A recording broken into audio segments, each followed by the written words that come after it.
এই তল্লাশি অভিযানে যে শুধুই যে দুর্যোগ ব্যবস্থাপনা বিভাগের চৌকস উদ্ধারকারী দল অংশ নিচ্ছে তা নয়, স্থানীয় যারা মাছ ধরেন জেলে তাদেরও কিন্তু সহযোগিতা নেওয়া হয়েছে। এই খালে কিন্তু প্রচুর পানির তীব্রতা রয়েছে, একই সঙ্গে এখানে কিন্তু শিয়াল কুকুরের উৎপাত রয়েছে।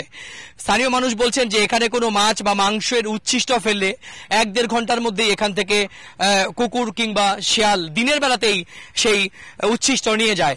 সেখানে দাঁড়িয়ে এই এমপি আনারের মৃতাংশ খণ্ডাংশ কিংবা তার যে তাকে তার দেহ লুকোনোর জন্য ব্যবহৃত যে ব্যাগ, সেই ব্যাগটি কিন্তু এখানে সাধারণ মানুষের চোখে পড়েনি, কিংবা যদি এখানে দেওয়া থাকেও তবেও কিন্তু যে এখান থেকে অনেকেই বলছেন যে এখানে কিন্তু পাওয়া একটু মুশকিল।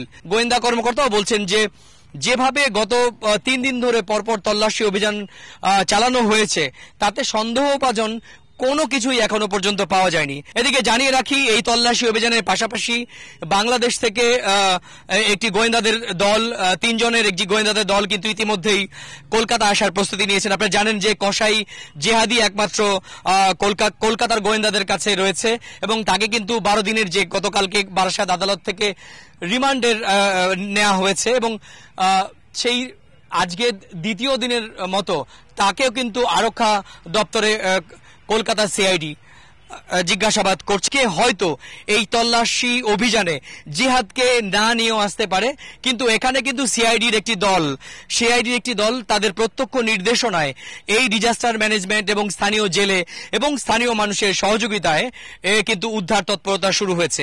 এই যে এমপি আনারের দেহাংশ বা তার দেহ লুকিয়ে ফেলার জন্য যে কৌশল অবলম্বন করেছে খুনিরা, বিশেষ করে যাকে দায়িত্ব দেওয়া হয়েছিল বলে এখনো পর্যন্ত গোয়েন্দা সূত্রের খবর যে তার দেহ টুকরো টুকরো করা, চামড়া আলাদা করা, মাংস আলাদা করা এবং হাড় আলাদা করে আলাদা আলাদা ছোট ছোট প্যাকেট করে এবং সেগুলো কিন্তু ট্রলিতে করে পাচার করা কিংবা তার সেগুলো লুকিয়ে ফেলা। তো গোটা বিষয়টি নিয়ে এখনো সিআইডির সামনে কিন্তু ধোঁয়াশা রয়েছে যে কখন পাওয়া যাবে বা আদৌ পাওয়া যাবে কিনা, সেটি কিন্তু এখনো পর্যন্ত সংশ্লিষ্ট কর্মকর্তাদের কাছে একটি বড় প্রশ্ন। কলকাতার অদূরে কাশীপুরের ভাঙড়ের বাগজোলা খালের সামনে থেকে সুব্রত আচার্য, সময় সংবাদ।